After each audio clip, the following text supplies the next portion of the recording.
মাস 10 দিন গর্ভে ধরে প্রসব যন্ত্রণা সহ্য করে, 10 মাস 10 দিন গর্ভে ধরে প্রসব যন্ত্রণা সহ্য করে করেছেন যে মা জন্মদান।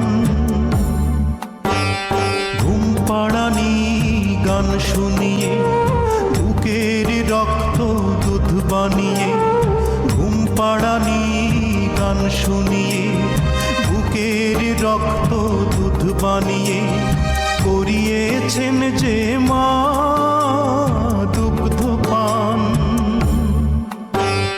যে মা ছিল বাড়ির রানী, সে মা হলো কেন চাকরানী?